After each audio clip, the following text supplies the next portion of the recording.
my guest is Dino. I'm going to try to say this right. Esposito. No, wrong. Esposito is maybe. Esposito? Esposito. Seriously? Yeah, no. Seriously in the U.S. Well, let's say it the way that your family says it. Tell me your name. No, it's the correct pronunciation is Dino Esposito. Esposito, okay. Yeah, so you got it right. Closer the first time. Yeah, but in the U.S., Esposito for France in the U.S. Okay, all right, I get that. We're famous hockey players. I think they're actually Canadian. I know. Yeah, actually Canadian. Their Yes. ancestors were from, I think, France or England.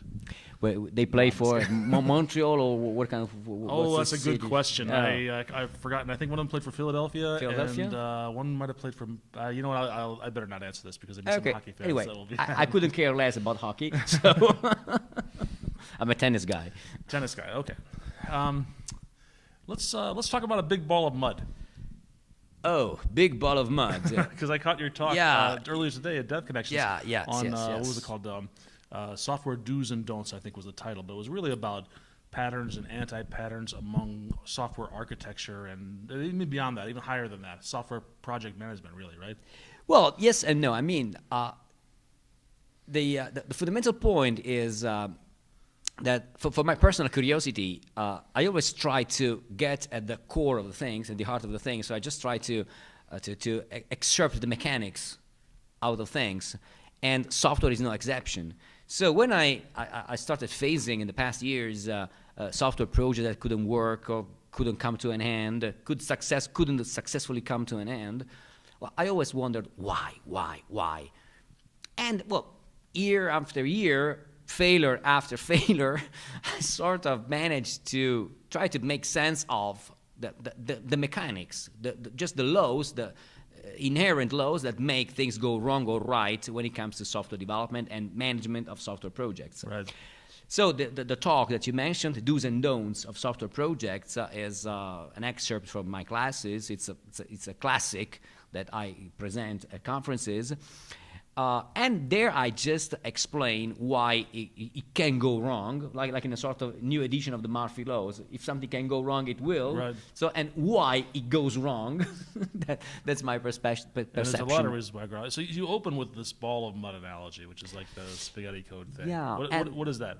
Yeah, the mud that you mentioned is coming from, the big ball of mud is an expression coming from a popular paper from researchers of some university. I can't remember the details now, but this is the University of Esposito, I think. Excuse me? The University of Esposito. Oh, maybe. No, actually, no. It's a serious paper, right? Okay.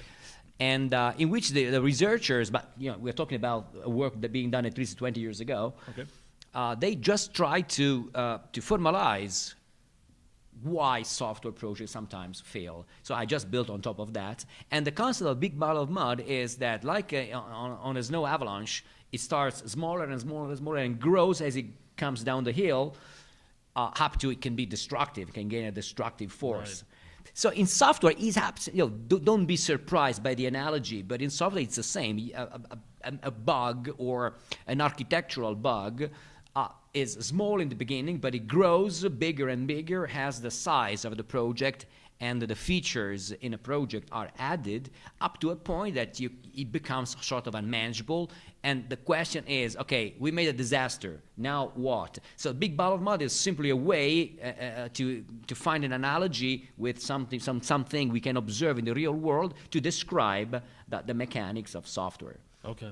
Yeah, and I think you made a key point there, which is that it doesn't start as this giant ball of mud. It starts as a small problem.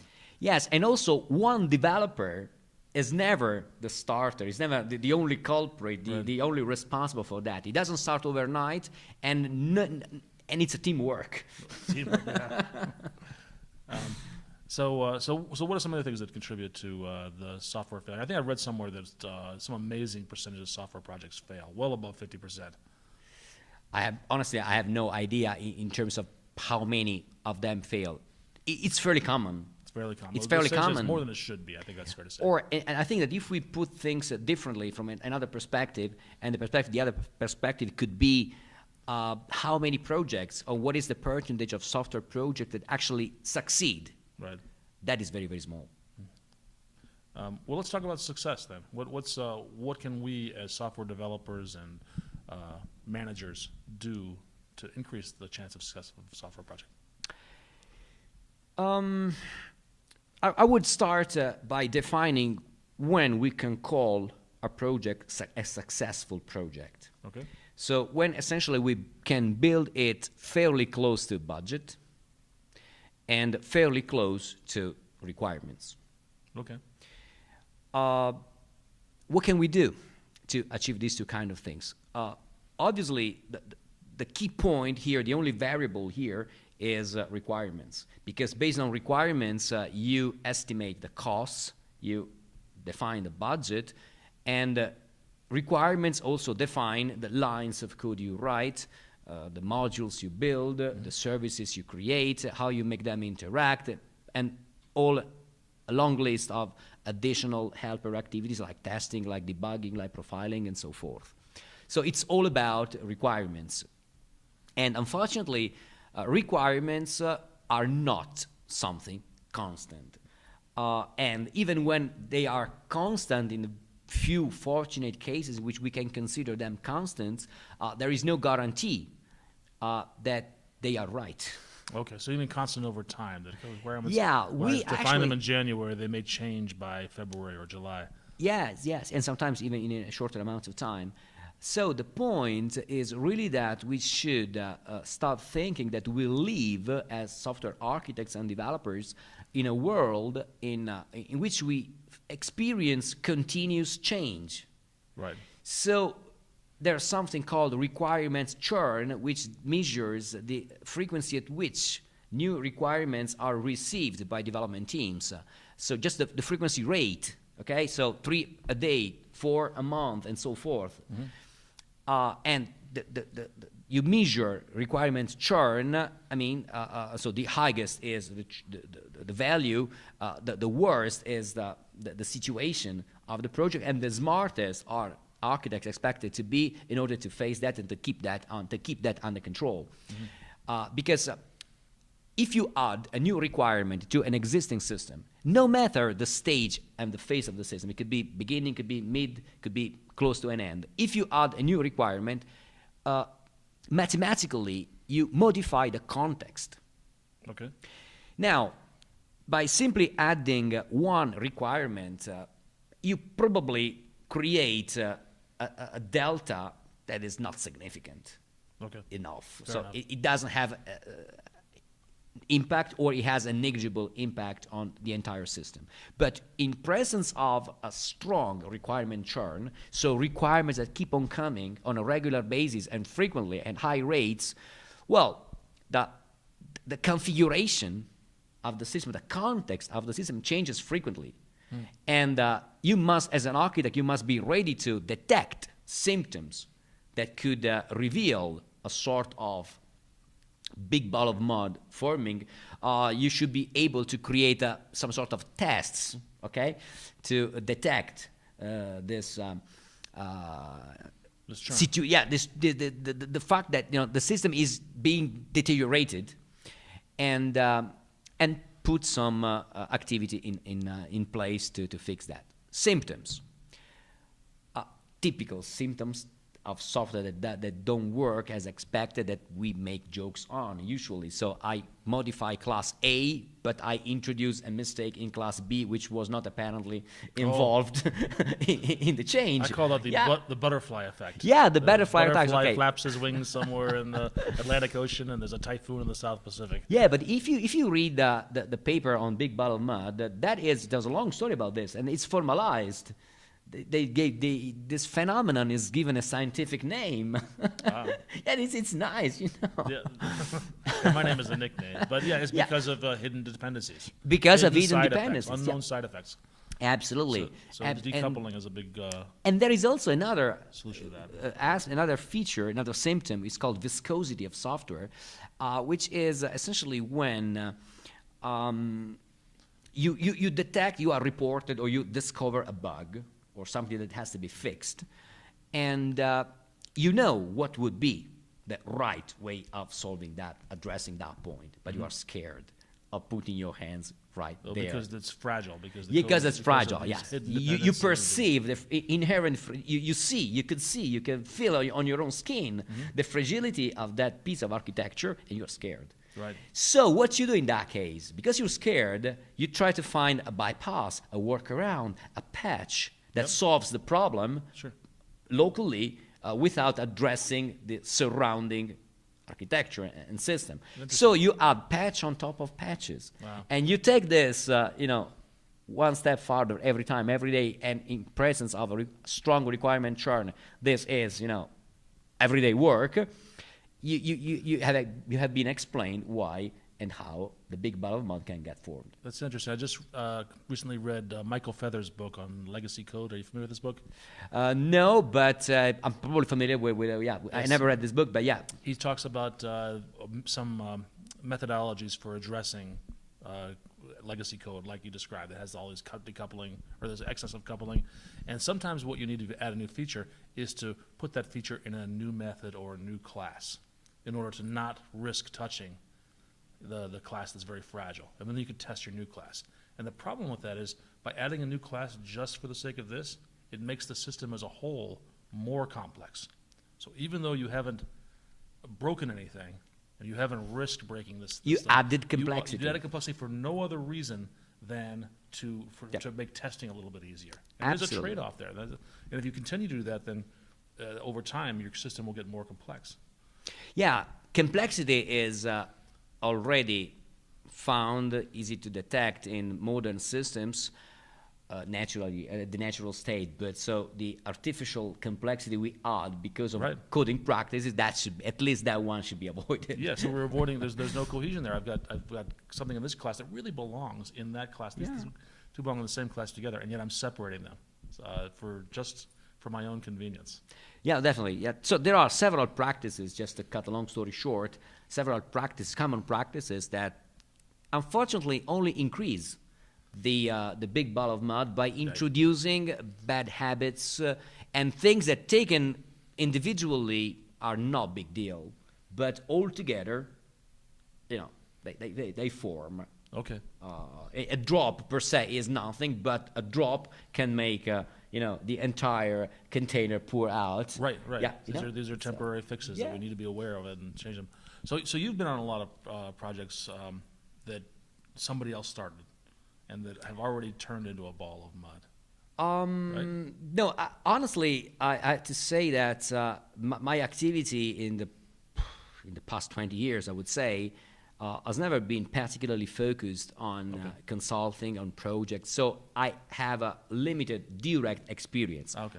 So you say, okay, academic. but you came over here on a stage to tell us what to do and what don't to do and what not to do with projects, and you have no experience. Yes, but because exactly, the point is precisely this one, because I put any effort in just analyzing, like a scientist in a way, just a researcher, the mechanics in a sort of unbiased way, because I had no special feeling, positive or negative, coming from experience. I just look at things. I try to figure out from documentation, from literature, what was the state of the art, and I just applied logic and formalism, coming to the conclusions that I'm sharing now. Yeah. What's your opinion on? You talked about if architects discover there's a lot of churn, and that churn tends to get worse over time. Do we stop that churn? Is it better to stop that churn, or is it better just for the architects to just become more flexible and more agile? Ideally, in a perfect world, we have a very limited or no churn at all. But it's nearly impossible to stop because of the business. Yeah, and because we don't have all the information at the beginning of a project typically, even though we Yes. often kid ourselves when we tell that's ourselves right. that That's another good point. Yeah, often, very often, too often, I would say now regularly, we start projects with user stories when we have only a faint idea of what we are actually going to build, and we just iterating. So in an agile way, iterating over building of prototypes, we help ourselves and help our customers sometimes to form a better idea. So in this context, the requirement churn can only grow and becomes a constant of the system. So that's why I said earlier, we live in a continuous change kind of world. Right. And the requirements chart, which is a negative thing, becomes a part of the deal. We have to face it, period. Right. Yeah, I think so. And the other reality is, even if we knew everything at the beginning, the world is not constant. The world changes. So it may be that the market has changed, and now we were building this in-store application, and now that's not appropriate in there. And maybe the entire market is shifting to the web, or it's shifting to mobile devices, and all of a sudden, in the 18 months since we started this project, the market has changed very much, and our assumptions are no longer valid. We must be, we must be ready to face change at significant speed rates, and try to put any effort in the design of the things we do to be able to address and be responsive to this kind of change the best we can. Mm-hmm. What kind of advice can you give to people that are trying to manage this? I would say put any humanly possible effort in understanding requirements the best you can. Okay. And in the interviews you do with customers, try to challenge them. I mean, don't be afraid to say no to a customer requirements, not because the customer wrote a particular text in a particular bullet point in a particular Word document. That feature, that has to be turned into a feature encoded into the final application.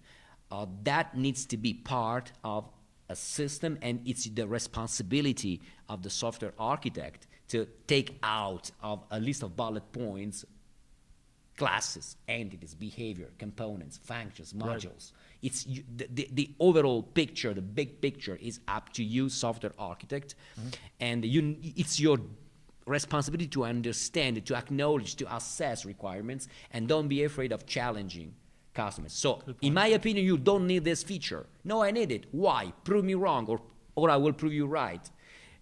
It doesn't matter who's the winner, if the customer or the architect in this kind of fight. Everybody trying to prove wrong the other. But as long as there's one winner, there is one more fact added to the list of certain facts in the requirements of the app. Right, right. And not every feature requested has the same cost, which is a big factor. And not every feature requested has the same priority. So even if it's a feature that the customer could use, the fact is that if I work on feature A, that means I'm not going to be working on feature B at that same time. Like, I only have so many. Yeah, the other big problem is that when it comes to the endless battle between management and Why development does it have to teams. be a battle? Both parties try to pursue their legitimate objectives, each part with its own style, which is typically an aggressive style on behalf of managers, and it's a kind of passive style on behalf of developers, maybe because of the attitude. Well, I see this, I observe this, but I have no really an explanation for that. So you think it's a communication style that is really the barrier to getting these things? Yeah, and the fundamental point is that managers, they at any time need to know how much they're going to pay and what they're going to get out of the money they pay. And developers are not able, especially at the beginning of the project, to correctly estimate the effort and subsequently the costs, because the manager reasons and sometimes the customers reason in terms of high-level features, but they are not able to outline the nitty-gritty details of what, say, a login page or a registration model really means. Right.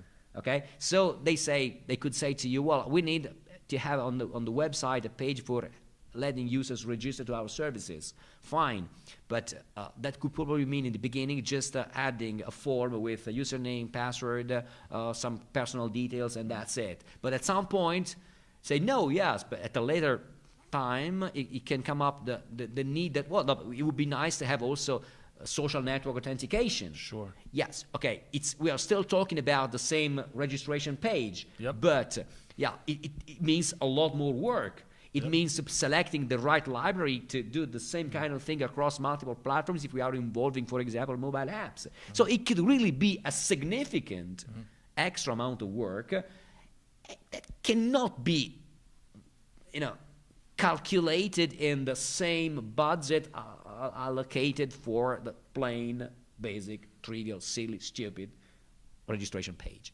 Right. So precision is not always possible, and both parties, management and development, must be aware of that. I have fallen into that trap before where the management tells me a requirement and they think they've explained it to me thoroughly, and I think they've explained it thoroughly, and they've left things out. They haven't verbalized them. And I only code to what I hear. I don't tend to code to what I didn't hear. But in their mind, they've communicated these sort of implied things. And Yes. I've delivered something they didn't want. I was at a conference in Poland a couple of weeks ago, and there was a nice presentation from a nice guy, and at some point he said something that I would like to quote now. He said, "If it's not on my calendar, it doesn't exist." Okay. Good point. Computers are like that. Computers, they only do what we tell them to do. They're not intuitive. Yeah. Is there anything we haven't talked about that we should? Probably not in the realm of software management, but we can have another maybe interview talking about mobile or other topics. We could do that. Yeah. You know, you're the second Italian I've ever had on my show. I'm up at almost 300 episodes. Oh, really? Yes. Okay. Dino, thank you so much. My pleasure. Bye. Bye.